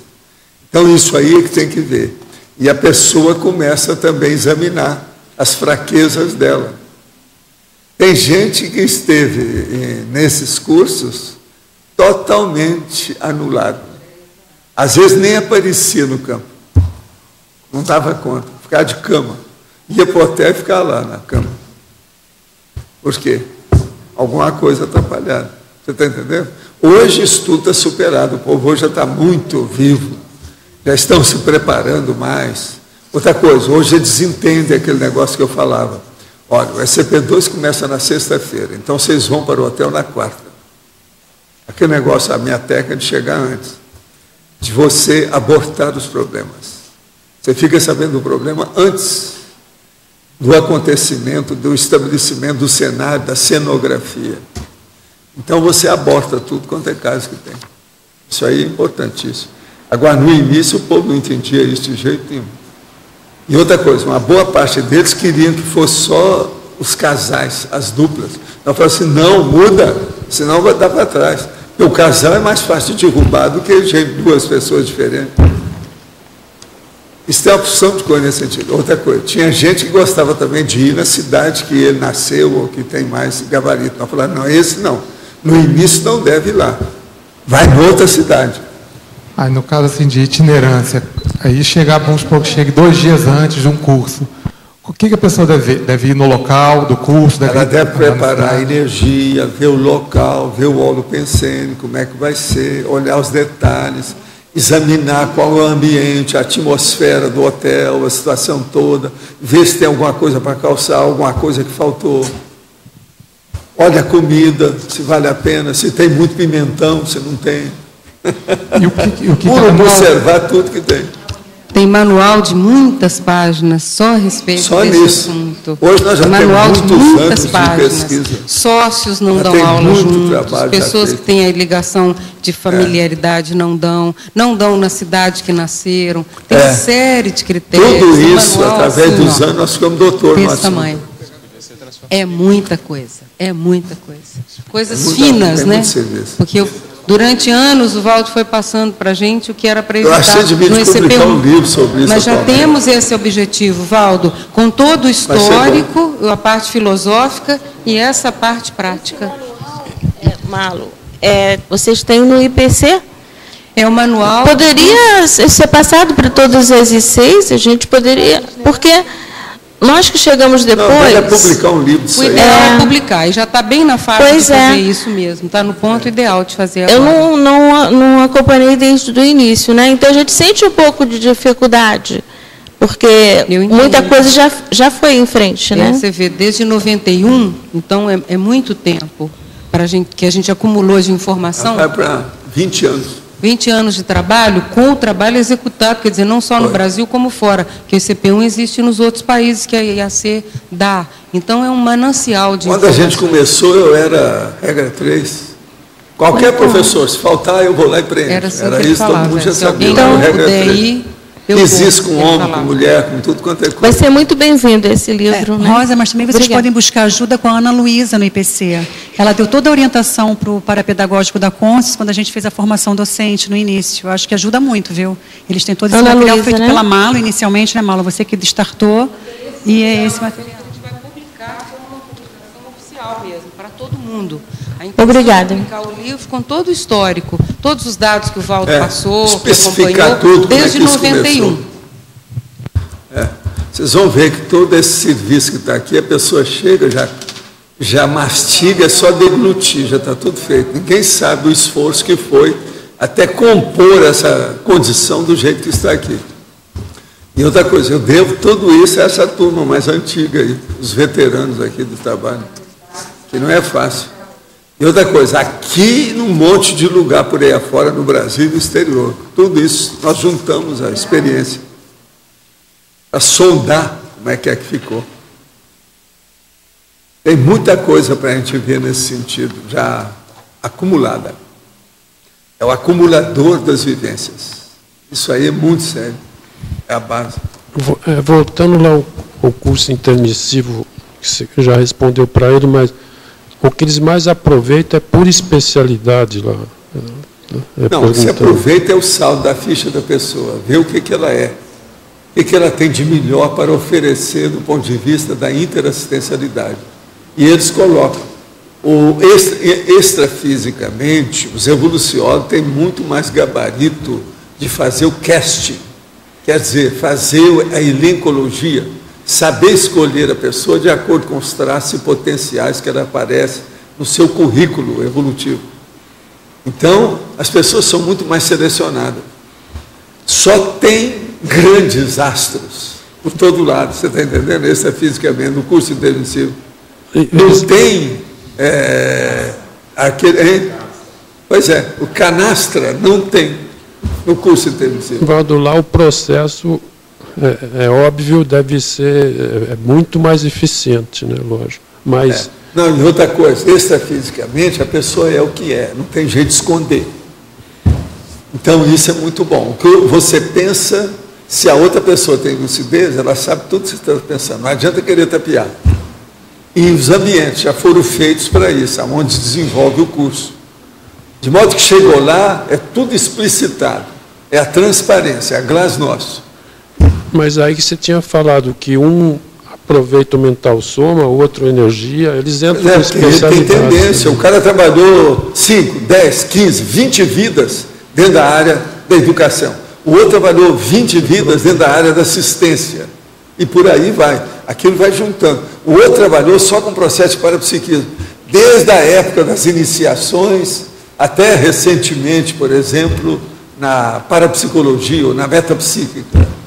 Mas é comum no curso intermissivo, perguntando-se, haver vários professores de várias especialidades? Sim, não. E outra coisa, existem os evoluciólogos, serenões. Quando você menos espera, vem um serenão, superintende aquilo tudo e dá uma geral em todo mundo. Pronto, como é que fica? Muda tudo. O patamar, o nível, sobe. Isso tudo tem. Valdo, aqui na página 30... Outra coisa, é bom eu esclarecer ainda mais um detalhe. Não fica pensando que a pessoa chega e depois ela é encaminhada bonitinho por aquilo que eu já vi na ficha. Não é só isso, não. Depende do rendimento dela no curso. Por exemplo, está aí... Você está fazendo junto com a equipe lá, e tem aí 50 concierges com você naquele curso que você está vendo. Aí, lá pelas tantas, eles vão selecionar as pessoas que podem fazer uma excursão interplanetária. Daqueles 50 vezes, são escolhidos 10, 8. O resto não deve ir, que não vai fazer bem para eles. Eles sabem tudo. Então, os fatos, os parafatos, é que orientam o problema do curso. Você está entendendo? Eu sigo aqui essas orientações todas nas coisas que eu faço. O que é? Aqui na página 30, na sinergismologia, você poderia falar sobre esse primeiro item? Sobre o quê? O primeiro. A motivação do professor arrasta pelo exemplo o aluno a motivação sinérgica pelo estudo. Quer dizer, isso aqui é o arrastão do ensino com o arrastão da aprendizagem. Uma coisa funciona em cima da outra. Ajuda, potencializa. Por isso que o professor, antes de mais nada, é um exemplo. Mas aqui entra a questão também energética, né? Que o professor motivado, não, aquilo não entra a pessoa, afeta... não é só energética, entra a força presencial do professor. O problema é isso aqui, ó. Acabou. Agora, eu quero ainda ficar bom. Vocês me dão mais 10 vidas, que você vai ver. Eu já falei com o transmitor, me dê 10 vidas que eu chego lá. Está entendendo? Agora, você já pensou, vou fazer isso o tempo todo. Por exemplo, da tertúlia de ontem para hoje, eu passei encerrado na minha casa, mexendo com energia o dia inteiro. Mas sem nenhum assédio. Tudo à distância. Por quê? Eu estava ajudando o processo do Brasil, uns troços aí sérios, à distância e tal. Eu não saí de casa. Presta atenção. Depois que eu só fui agora na hora do almoço, depois eu vim para cá. Eu não desci, não fiz nada. Praticamente 24 horas eu trabalhei com energia, a hora que acabou a tertúlia de ontem até hoje. É tanto que o meu filho aí com o André estiveram aí, mas eles não quiseram bater lá porque acharam que já estava com os, sabe? Tudo, os alarmes, tudo já ligado. E sabe que hora que era? 7 horas da noite. Eles tinham razão, eu já tinha fechado tudo lá. Entende? Então, veja, trabalhando desse jeito, eu acho que com 10 vidas é capaz de eu melhorar alguma coisa. Você está entendendo? Professor. Essa aqui é a minha esperança, que é a última que dessoma, né? Professor, teve um abalo sísmico ontem em Brasília. Foi, né? E a gente começou também A gente começou... precisava. Um dos lugares que eu mais fiz trabalho foi ontem, foi Brasília. E o acoplamentário está com tema para política. Mas você viu isso aonde? Porque eu não vi. No jornal. Eu estava trabalhando, eu não vi muita coisa de televisão nem nada. Eu só vi agora de manhã alguma coisa sobre aquela turma do Chile que estão tirando os 33 caras, começaram a tirar. Volta, aqui no ar. Entende? Mas o que é que houve? Houve um abalo sísmico, foi documentado. Abalou, então, abalou a política. O Palácio da Alvorada. Provavelmente. Passou no jornal da noite, das 8 horas. E qual ponto? Quantos pontos na escala Richter? Volta.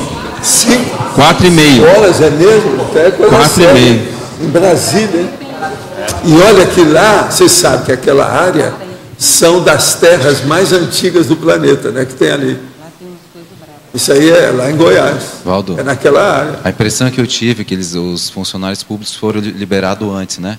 Que foi assim, como se fosse... Agora, me conta que hora que foi isso? Foi à tarde. Foi à final tarde? do expediente. Tanto que o pessoal terminou o expediente antes. Então a impressão que deu é para engraçado é que eu não vi nada disso, trabalhei sem parar, houve alguma coisa. Eles falaram se teve algum prejuízo? Não. Mas o pessoal saiu dos prédios. Não, deve ter havido alguma coisa. Senão eu não teria entrado. Aqui no ar. O epicentro foi no Mato Grosso do Sul, ocorreu às 17 horas de ontem e atingiu 4,5 na escala Richter. E atingiu Brasília, Mato Grosso, parecem outras áreas ali perto. Engraçado que eu não estou sabendo nada disso, não. Eu não vi. Porque você sabe, ou você trabalha extrafisicamente ou trabalha intrafisicamente. Casar os dois sempre, nem sempre dá certo. Se a gente começa a mexer com energia, com o processo todo, você perde a noção, você desatualiza quanto as informações aqui, a comunicação cai. Tá. Eu estava pensando nisso tudo, mexendo na situação. Agora, trabalhei assim, eu trabalhava com pedaço, daqui a pouco eu entrava numa mega euforização, eu parava, tomava água com calma, aí recomeçava de novo, alto nível. E tinha muita gente me ajudando aí, não era só um, não, mais de um. Tinha uma senhora me ajudando, que é junto com a Rose Gade. Tudo isso eu vi aí ontem. Você sabe, eu estou sozinho, uma semana já, eu estou solteiro, né? Uma semana. A Graça está em Santa Catarina. Agora, o melhor da história é que o primeiro dia que ela foi para lá, choveu sem parar, não puderam nem sair, nem ela, nem Esther. Mas agora parece que já desanuviou, melhorou. Foi aquele dia da chuva brava aqui, né? Que deu lá também. Mas o caso é esse, como eu estou sozinho, sou só eu e as gatas, e a Vassi dá jeito, de vez em quando ela vai lá, enquanto eu estou aqui, ela vai lá e atende os gatos. Então, eu fico por conta dos amparadores, você está entendendo como é que é? É o jeito. Agora, faz parte, né, do serviço, é o serviço. Uma coisa que eu quero dizer para vocês, isso aí é bom eu falar, porque me perguntaram isso há pouco tempo. O cara chegou para mim e falou assim, mas você não tem medo de ficar sozinho? Eu falei assim, olha, estou tremendo. Medo dos conscientes. Me perguntaram isso, Marlon, esse ano. Me perguntaram, mas quando você está aí sozinho, você não tem medo, não? Eu falei assim, daí, foi um homem. Foi um homem. Mas é um rapaz, né? Ele é moço, ele não tem experiência e tal. Eu vi, eu não fiz piada, não brinquei com ele, respondi com calma. Não, eu não tenho medo disso, não. Meu medo todo é morder na língua, né? Que eu falo demais. O que é que eu falo? Ó, não morda na língua, porque ela deve estar envenenada, você morre na hora, né? Dentro da questão da pesquisa e ensino na docência, que o senhor falou há pouco, gostaria que aprofundasse a importância e o papel da reflexão dentro do ciclo de qualificação da praxis parapedagógica de um professor. O problema todo é o seguinte: a reflexão, ela é ótima. E uma coisa muito séria é a pessoa se preparar para todo tipo de aula. Eu já dei essas aulas aqui, faz 8 anos que eu estou dando essas aulas, tá certo? Eu sempre me preparo todo dia para as coisas. Eu chego aqui primeiro, eu anoto as coisas, e eu faço essa listagem aqui, ó, de páginas, etc., os detalhes que eles pediram para fazer, anoto os amarelinhos naquilo que precisa, tudo isso. Veja bem, vocês acham que eu preciso disso? De modo algum. Mas, no entanto, isso faz parte da praxe, faz parte da praxe, faz parte do pragmatismo, faz parte do trabalho. De modo que é muito importante a pessoa se preparar antes para qualquer processo de docência. Isso é que eu vejo. A qualificação, então, da praxe pedagógica melhora por aí. Uma outra coisa, eu quero lembrar você, existe um negócio que eu já escrevi sobre isso, que é a parapraxe. Pensa nisso. Percebi que com o trabalho das energias tudo fica mais evidente, inclusive os reconhecimentos e os reencontros com afetos e desafetos. Lembro-me que quando reencontrei o grupo da projeciologia e conscienciologia foi amor à primeira vista. Entretanto, tem amigos que também fizeram curso e hoje já não falo mais com eles a respeito dos estudos. Nunca vou esquecer quando eu conheci o professor no SCP2 no Rio. A palavra amigo veio forte. Realmente, a evolução pessoal, ela é solitária? Não. A evolução, ela é pessoal, mas ela é universalista. Né? Então, veja bem, você dentro do ego karma, você trabalha no grupo karma para ficar no polikarma. Isso é que é a holokarmalidade. Esse é que é o problema. Uma outra coisa que eu queria te falar. Muitas das coisas que você coloca kármico é holokármico. Nem sempre você está lembrando. Tá certo? Holo. O holo é que é o geral, é a quarta condição. Ego karma, grupo karma, polikarma e holokarma. O holo é que pega as três. Que às vezes você põe essas três só como kármico. É o holokarma. Você entendeu? É o grupo, é o grupal. Eu estava olhando que eu estava passando hoje, tinha 2 lugares assim, que eu mudei. Você sabe, o caso da Adriana, eu conjugo com ela para ela ver, porque hoje ela está doutora no assunto. Meu estilo, as técnicas, ela que conhece mais o problema do vocabulário nosso, a orismologia, o modo de criar o processo dessas frases curtas que eu uso. Ela está uma fera nisso aí. E outra coisa, ela está boa também. Uma hora seria bom você conversar com a Tânia. Você está boa para fazer esse processo. Seria bom conversar com ela para ver, trocar figurinha, etc. Seria bom, ajuda. Aproveitando o assunto aí de polikarma, o EM, ele já tinha entrado no polikarma na época que o senhor conheceu, ou só tinha Não, ele queria, a intenção dele era essa, mas ele não tinha muita noção dessas coisas, não. Ele recebeu isso tudo de cambulhada, tudo de uma vez, dentro do processo, a hora que nós começamos. Agora, ele tinha muita capacidade de assimilação. O nível de acuidade dele é muito elevado. Esse talvez foi o traço forte que deu a predisposição para ele entrar nisso aí. Entende? Hiperacuidade. Ele era finório em certas coisas. Agora, na vida que ele teve, até a última vida que ele teve, ele era mais uma espécie de engenheiro.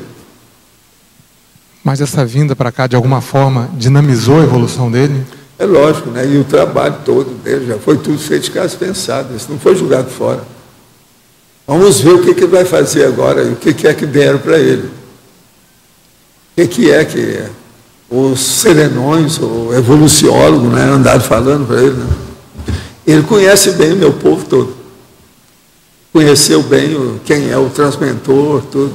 Então, e outra coisa, ele entrou dentro de gente que podia participar com a genética favorecendo o desenvolvimento. A mãe dele é um mulherão. Mulherão. Mulherão que eu estou falando não é porque é bonita, não é isso. Fortíssimo, Amazonas. É aquilo que eles chamam em alemão, é outro nome. Como é que chama? Valquíria. Valquírias. Ela era uma valquíria, uma Amazonas. Grande, forte. Sabe como é que é? Um mulherão. Ora, Valdo, ele tem macrosoma? Você acha que é a possibilidade? Eu penso que sim. Eles arranjaram para ele, mas agora veja. Deve ser um macrosoma de pobre, né? Não pode ser uma coisa muito grande. Porque dessa adaptação... Você vai colocar um negócio aí, como é que faz? Eles devem ter dado assim, um gadget. Sabe como é que é? Uma primeira coisinha para ajudá-lo naquilo que ele precisava mais. Alguma coisa nesse sentido. Compensar, né? Para compensar. Tudo é um processo de compensação. Agora, você sempre falou da questão da visão dele. Isso não pode potencializar? Não, no caso não, porque tem que se adaptar, né? Ele entra na genética. Agora, por exemplo, isso é que eu falava muito com ele. Falei assim, você tem que lembrar a projeção. Você, como homem, que ele vai ter um corpo de homem, é um corpo de homem que ele tem. Você, como homem, você vai sair do corpo. Nessa hora, você vai ter uma certa tendência lá do processo, porque são milênios que teve aquele outro tipo de psicossoma. Está entendendo? Ou de corpo, né? Que influi no psicossoma. Então, você precisa ter cuidado nisso. Isso eu expliquei bem para ele. Ele viu umas coisas comigo muito sérias e com tal mal. Uma delas é o seguinte, a gente ia atender uma criança que estava muito doente, febre alta, aquele negócio todo, e eu julgava a energia ali junto com o tal mal, em cima da criança, daí a pouco a criança saía, mas como era muito novinha, daí a pouco ele configurava o homem que ele tinha sido na outra vida. Ele viu isso várias vezes, assim, você tem que ter cuidado com isso. Isso aqui é o passado da pessoa. Ele está fixado, está demais. Então, a gente tinha que julgar a energia nele para ele voltar a ser, sabe? Ele estava indo contra. Então, por exemplo, uma criança que às vezes está numa condição febril de infecção, alguma coisa que tem, às vezes está sendo mantido, ou piorado, ou ocasionado, ou desencadeado, devido ao processo do passado dela. Isso aí não tem livro nenhum. Nunca escreveram sobre isso. Agora, eu vi casos assim do Arco da Velha. Durante uma boa temporada eu estudei isso. E eu ia com tal mal e via quem era a criança. Então, nós íamos quando via que a criança saía, daí a pouco eu corporificava aquele adulto junto da criança. Terríveis. Agora, a maioria dos casos que eu vi eram homens. Um dia, foi o primeiro que eu tinha visto, apareceu uma mulher. Você está entendendo? Apareceu uma mulher. E o problema todo era um corpo meio de uma menina. Entende? Então, nós fomos examinar o negócio. A mulher era poderosíssima antes. E depois, isso explica até um certo ponto. Então, é a pessoa que não quer mudar. É a Rocelane. Eu, no corpo de homem, você está entendendo? Aquilo ali é impressionante. Agora, veja, tudo é um problema de embocadura, né, da cabeça, né, da pessoa. Né? A bitola que ela tem para receber aquilo, para dominar o corpo. Seja o que for, não interessa qual sexo que a pessoa queira. Ela tem que dominar o corpo. Se for como gay, que seja. Se for como lésbica, que seja. O problema é dominar o corpo para funcionar direito. Esse é que é o certo. Agora, esse caso da corporificação adulta, eu ainda não escrevi sobre isso, não. Eu já toquei no assunto assim rapidinho só, mas não cheguei a dar detalhes. Aquelas mulheres muito musculosas... Como é que é? As mulheres muito musculosas que fazem exercício para ficar fazem Pois é, essas que são as fixadas também, né? Essas que são as valquírias. Mas tem fixação no corpo, no androssoma anterior, por exemplo? Não, muitas são homens. São homens que vieram no corpo de mulher. Agora, veja, o Law e Order, essa semana, apareceu com uma dona que era uma ginasta que fazia arte marcial. Então, ela pegou um dos detetives, esse que aparece mais, e quase quebrou o braço do detetive. Aí o detetive deu um jeito nela. Mulherão, mas colocaram a mulher lá, que é uma valquíria, lá nesse episódio do Law e Order. Eu não sei se alguém viu aqui. A louraça que estava lá. Músculo. E já colocaram ela tudo de fora, mesmo os braços, ombro, tudo de fora, para mostrar que ela é uma macha. Você chegou a ver? Das lésbicas, não. Teve um que tinha, e tinha uma que era dessa. Não, mas teve alguma coisa, mas o problema é isso, eles estavam mostrando a dona. E a força dela, como é que era. Acho que e ela pegou dos detetives, quis dar um golpe nele, eles deram um jeito nele. Depois ela acusou que o detetive estava fazendo assédio sexual a ela. Eu acho que foi essa mesmo. Essa mesmo. Incrível o negócio. Eles põem tudo lá, eles não estão deixando nada. Special Victims, né? Foi naquele, o Special Victims. Special. Valdo, você pode falar mais sobre isso que você falou há pouco, da criança? Ela adoece, ela está com uma febre alta, não sei o quê, e ela sai do corpo e ela corporifica como homem, e às vezes é o passado dela que está influenciando a doença. Até um ano e meio de vida, etc., que essas coisas ocorrem. Depois o corpo já começa isso explicaria, a pessoa, o corpo fora, não deixa isso mais acontecer. Isso explicaria essas pioras súbitas assim que as crianças têm? E às vezes a morte também. Então você vê, se você... Tem coisa que os pediatras não têm culpa. Não tem noção ainda. Tem que entender o processo extrafísico. E outra coisa, tem casos desses que acontecem todas essas tragédias, esses infortúnios, e não tem assédio. É só consciência. É só consciência, é aquilo que ela pensa. Das coisas. Isso aí foi uma das coisas que me deixavam pasmado. Eu pensava, parava para refletir e dava uma pena danada de ver. Então, agora, eu comecei a ver isso por causa do Zé. Eu comecei a lembrar dos casos que a gente ajudava. Falei, não, eu quero ver isso agora do lado de cá. Então aí o Tomás falou assim, nós vamos ver. Agora, ó, depois eu vi um caso desse bem perto de mim. Bem junto. E você... Não tinha jeito de esconder, porque eu conhecia tudo antes, durante e depois, tudo. Você acha, então, Valdo? Tem um jeito, quer dizer, a pessoa esperou. Você acha, então, no caso de uma pessoa que dessomou, um adulto que dessomou com determinado quadro, nasce a criança, quando ela apresenta de novo aquele quadro, essa própria ressonância daquele adulto que dessomou assim, na doença atual da criança, faz a piora do quadro dela? Depende da situação, às vezes pior. Isso é um fato. O processo de vida anterior influi muito na vida atual. Ressonâncias. Não adianta falar. Influi demais. E outra coisa, quanto menos, veja bem, menos lúcida seja a pessoa, maior a influência da retrovida, do retrocorpo, você está entendendo? Atual, recente. Quer dizer, essa influenciação, nesse caso, a mais séria é dela mesma.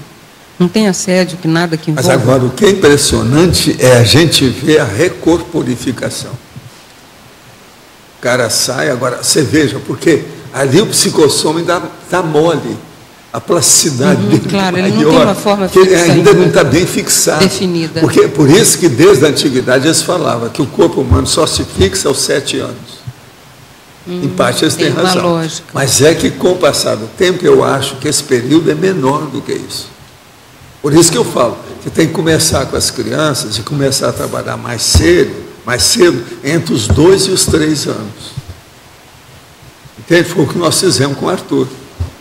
O Arthur eu comecei a mexer com máquina com ele, mas intensamente viagem. Nós começamos a viajar, ele tinha 3 meses de idade, era um perigo.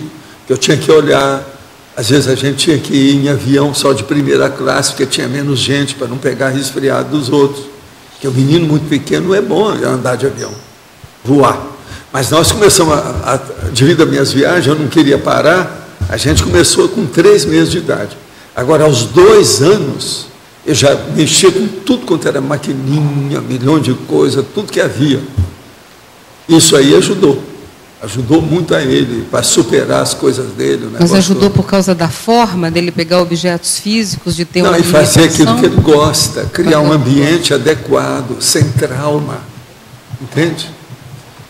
Eu já falei aqui, teve uma vez que foi impressionante, quando nós ficamos lá no grande hotel, que era na porta da Disneylândia, que eu passei 45 dias lá com ele. Agora, o maior problema era da minha mulher de fazer ele comer comida americana. Foi um custo. Hoje ele só come comida americana. Esse aqui é o ruim da história. Ele hoje gosta de sanduíche, essas coisas todas de McDonald's. Entende? Gosta demais disso.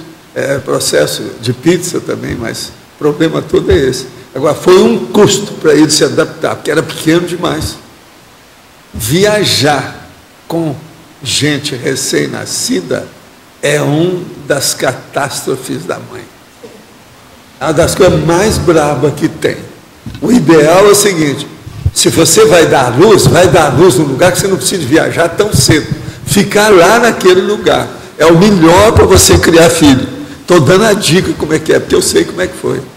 Agora, o Arthur, ele criou problema até mesmo depois que estava mais crescidinho. Na própria Alemanha, que tinha os parentes tudo de lá, tio, aquele negócio todo. Porque eles eram contra a criança. Na área de Frankfurt e Langen, na Alemanha. Nós fomos lá, todo mundo olhava com hostilidade para a gente por causa da criança.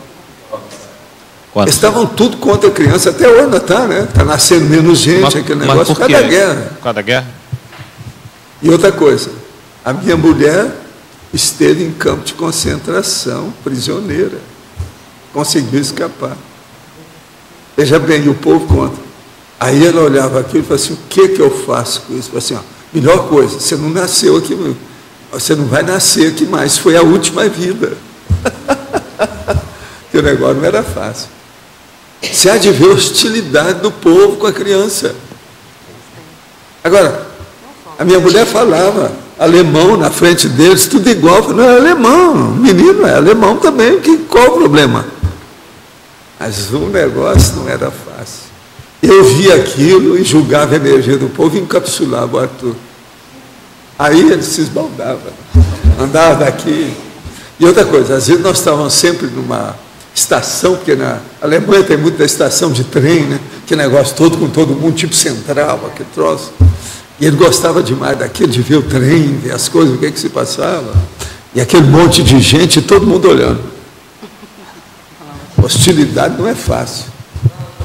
Na França eu me espantava, porque foi há uns 30 anos que eu morei lá, né? Mas já naquela época a hostilidade com criança era tremenda e eles se espantavam muito mais de eu conversar com a criança.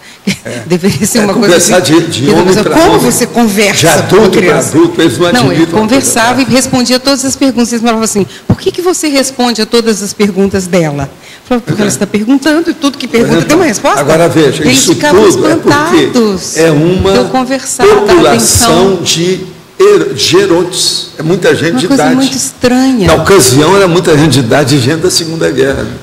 E no inverno, principalmente, você não vê uma criança, parece que trancam no armário, uma coisa horrível.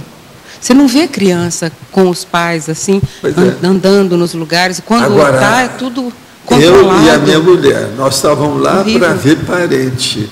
E eu queria ver os livros na Alemanha, né? Porque é Frankfurt, você sabe, é um dos centros editoriais, aquela coisa. Então a gente foi ver. Depois nós fomos na aldeia lá, que é em Langen, que é perto. Aí fomos ver pomar, o que os alemães plantam, quer dizer, era muito bom. Tinha um tio, macho, que era fora de série. Então, vamos comer aquelas frutas que só tem na Alemanha e tal. As berries, cherry, aqueles troços todos que tem, que é só na Alemanha. Então a gente colhia no pé, já comia aquele negócio todo. E o menino se esbaldava com aquilo, né? Vendo o que é que tinha, como é que era e tal. Mas, se você saía onde tinha muita gente, você olhava assim, só tinha adulto, você não via uma criança. Aquele monte de gente, você não via uma criança. Hoje parece que andou mudando, né? Parece que o governo entrou nisso. Mas eu sei o que é que a gente passou. Eu tive uma senhora experiência com isso aí, não foi fácil. Não é fácil. E outra coisa, eu com meus processos todos, sentindo toda a hostilidade das pessoas, o que ele estava pensando, não é fácil, dá uma pena danada. Agora, é o jeito. A vida é assim, né? Às vezes, não tem outra saída. O povo, às vezes, implica muito com as coisas. O modo de ser. Então, em viagem, tem muito disso, né? Eu sei o que é, eu já passei com a minha mulher, que é mais nova do que eu. Quantas cenas de teatro já tive que fazer publicamente para superar o processo? Não, o que eu fiz também, uma de Portugal, que foi a pior, que estava o hotel cheio de franceses. A hora que eles começaram a ver e eu vi que está todo mundo contra, eu cheguei, chamei com a Graça e falei assim, vem cá que eu vou fazer um espetáculo de filme romântico. E dei um beijo daquele de dobrar tudo. E todo mundo viu, etc. Tal, alto nível. E falei em francês, português e espanhol. O que é que eu estava fazendo e por quê? Para calar a boca. Era o jeito, né? Era o jeito. Aí todo mundo adoçou. Ninguém fez mais nada no hotel, enquanto os franceses estiveram lá. Isso foi na entrada do hotel.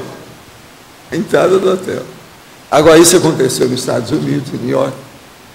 Nós estávamos num hotel lá sabe, na Lexington. Uma vez que aconteceu um caso desse, o hotel estava cheio. E tinha um hall, muito grande hall lá, na entrada, com o povo tudo sentado. Então eles faziam. E a Graça estava muito bem arrumada, produzida, e eu também. Na hora que eu entro com ela, foi um negócio, sabe? Você já pensou, né? Chapéu, com a moça toda produzida, etc. Tal. Falei assim, quem é ele? Não, ele deve ser produtor de Hollywood, deve ser isso. Está com a Starlet. É o diretor com a atriz, é a velha história, né? Isso é antigo, né? Professor, aqui é a Rosa. Voltando ao assédio na criança, eu sei que o assédio pode acontecer desde da gestação, mas a mesologia e a educação dos pais pode influenciar nessa consciência que está vindo? Ajuda, né? Os pais sempre podem ajudar tudo a criança. Agora, o problema é que, às vezes, a coisa mais séria é informar a criança da realidade extrafísica. Isso aqui é o mais sério. Informar aonde dói, a raiz do problema.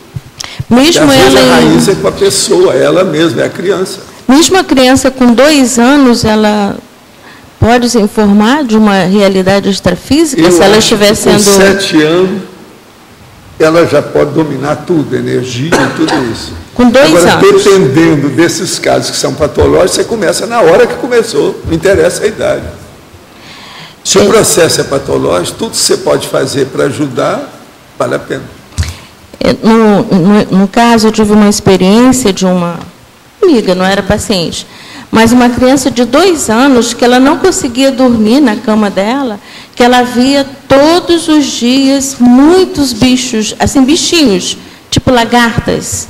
E a mãe trocava de roupa, de tudo, e não tinha jeito. Todo dia. Então, eles descobriram que era um processo mesmo de assédio, né? O pai até era frequentador lá do centro, né? E a criança foi informada, ela começou a dar passe, né? No caso EV, com 2 aninhos.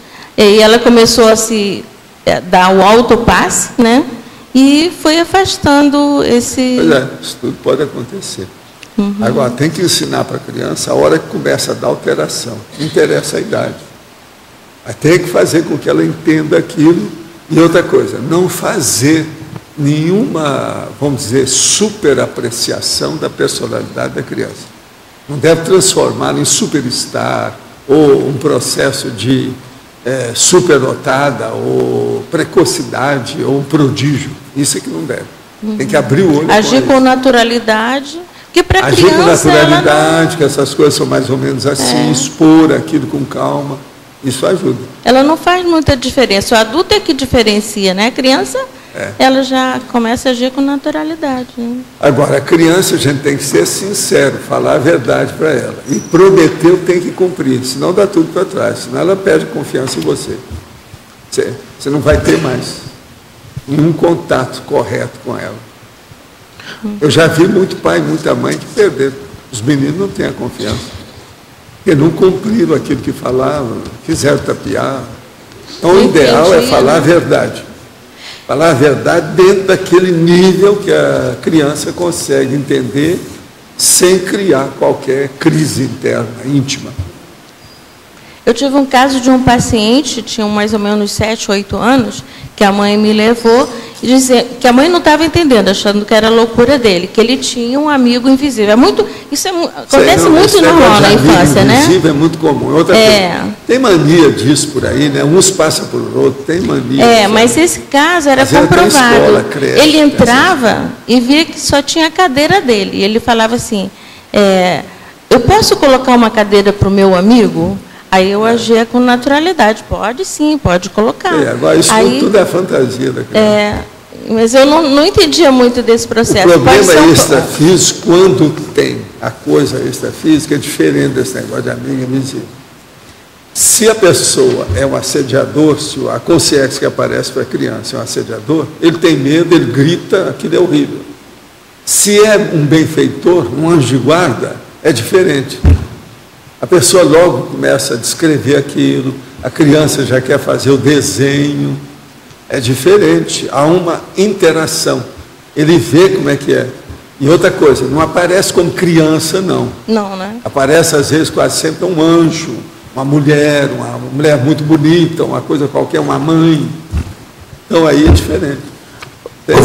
Valdo, você tinha falado sobre doença da infância, que é provocada ali pela resistência do psicossoma à situação do soma e tal. Na medicina antroposófica, algumas pessoas comentam, né, com base na medicina antroposófica, que seria interessante a criança passar por algumas doenças da infância, essas doenças típicas da infância, que isso faz parte do desenvolvimento. Que história é? Todo mundo já passa, isso é besteira. Isso aí é o tal negócio. A única coisa que criança deve passar, séria, ela deve se sujar, ela não deve ficar limpa demais. Muita gente tem asma porque está super, higienizada. Então a pessoa não dá. A imunidade cai com a pessoa desse jeito. Então o ideal é ela criar imunidade por si. E nós precisamos disso para combater as bactérias.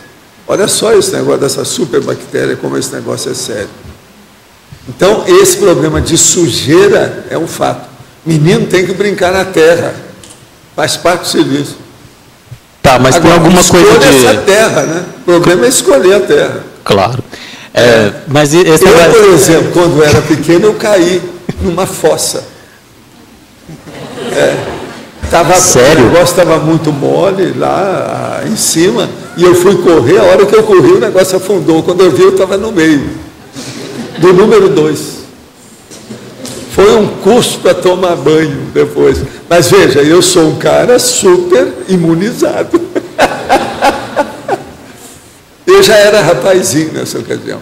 Já tinha, acho que 10, 11 anos por aí. Quando eu caí na fossa. Foi no quintal de uns amigos nossos, que eu estava brincando com o rapaz. E a fossa, fizeram aquilo mal feito, passaram para outra fossa, deixaram o negócio, mas não tamparam direito, não cimentaram, não fizeram nada. A hora que eu fui correr, o peso de fazer assim, é que eu estava falou tudo, eu caí lá no meio. Aí eu cheguei, quem é que quer me dar um abraço? Isso foi a primeira piada que eu fiz. Ninguém quis, é lógico. Agora, esse meu amigo, de vez em quando eu lembrava dele. Você lembra o dia que eu caí na fossa, que a sua mãe ficou apavorada a hora que me viu? Agora, eu tomei banho lá, depois fui para casa, tomei banho em casa, arranjaram roupa para mim, foi um negócio, sabe? Mexeram cabelo por cabelo para melhorar. Não é fácil. Eu acho que é uma experiência boa essa aí. Aumentou a minha imunidade. Acho que você está bem agora. Não recomendo para nenhum de vocês, não, tá? Valdo, isso é que ficar na fossa, né? Pois é, total. Entrou na fossa. Pois é, por isso que eu acho que eu não fico mais na fossa, que eu fui imunizado. Sabe? Eu não tenho esse negócio de fossa comigo, né? Pois é, literalmente eu acho que o caminho talvez foi esse. Agora, você veja bem, isso foi em 1942, por aí. Eu lembro como se fosse hoje. Numa tarde, eu andando, a hora que eu fui correr, Os nossos comerciais, por favor. Obrigada. As pontuações da tertúlia de hoje foram 110 assinaturas no livro de presença, 20 perguntas presenciais, 20 perguntas respondidas online, 36 votos presenciais, 10 votos online. Hoje temos 4 indicadas: Marcos, Cineclube, Magali, curso 40 manobras, Neida de Aprendência, professora Mário, Colégio de Atividade de Somatologia. Essa eu não tenho. Gente, é bem rapidinho, para eliminar qualquer mal-entendido. Hoje às 7 horas da noite a gente vai exibir o amor para toda a vida. Tá? Não é outro filme, é esse, teve mal-entendido por e-mail. E, então às 7 horas, tá? Com horário alternativo, e quem quiser colaborar hoje, tá? Eventualmente, ou quiser fazer parte da equipe, está convidado também. Até lá, obrigado. Boa tarde a todos. O CAEC convida a todos para o curso 40 Manobras Energéticas. Esse curso vai ocorrer junto com uma série de outros cursos na imersão na parapercepciologia interassistencial, que ocorre. O 40 manobras serão 4 dias, do dia 27 ao dia 30 de dezembro, de segunda-feira até quinta-feira. Esse curso é para aqueles que já estão começando aí a trabalhar com as energias e querem realmente entender e praticar. Ele é 99% prático. Também para as pessoas que estão se preparando para a TENEPS, para dar um gás bom na questão energética. Tá? Para quem quer mais informações, pode entrar em contato aqui com o CAEC no telefone 3525-2652. Obrigada. Boa tarde a todos. Lembrando as pessoas... Não está funcionando. Que estão participando da Semana de Educação da Reaprendência, que iniciou ontem, gente, com bastante sucesso, a qualificação docente que está ocorrendo de 8 a 10 de outubro, que a partir de segunda-feira nós teremos seminários e conferências a respeito de pensadores de educação. Então, os seminários que acontecem 11 e 12, que é segunda e terça, que é um feriado, eles são gratuitos, as pessoas podem se inscrever aqui no CAEC e terão lá uma conferência com a professora Norma Viapiana, depois 3 mesas de seminários a respeito com vários pensadores de educação, por exemplo, Anísio Teixeira, Celestine Freinet, Piaget, Confúcio e outros. Então, isso está bastante interessante. E à noite, durante essa semana, haverão também palestras no período das 19 às 20 e 30 horas. Então, para quem tem interesse no tema, gente, por favor, realizem a sua inscrição e compareçam no discernimento neste horário. Um último aviso também em relação ao evento do dia 16, que é o encerramento da semana, que é o curso do professor Marcelo. Neste curso, ainda restam algumas vagas, gente. E o tema é bem interessante, Descrenciologia. Então, para quem tem interesse também, informações no telefone 3525-2652 ou no site www.reaprendência.org. Estão todos convidados. Boa tarde. Eu estou aqui representando a coordenação do Colégio Invisível da Dessomatologia. Os coordenadores são o Mário Mariatti e a Regina Isterman. Eles estão ambos em Portugal e vão participar agora da Semana da Saúde da OIC e do congressamento da IAC. Mas vale lembrar para os interessados no tema dessoma, quer dizer, comum a todos nós, a dessomatologia, que o Colégio Invisível já tem 2 anos de atividade e ele tem realizado encontros internacionais anuais. Esse é o segundo. Ambos contamos com a presença do professor Valdo, que vai dar as diretrizes, as orientações. O evento do colégio começa no dia 5 de novembro e vai até domingo, da segunda-feira, dia 7. 5 a 7 de novembro, vai ser aqui no Discernimento. Inclusive, quem é de fora, os tertulianos, teletertulianos, se quiserem, se têm interesse, podem participar, porque a entrada é aberta. 5 a 7 de novembro é o segundo encontro internacional do Colégio Invisível da Dessomatologia, chama o CID.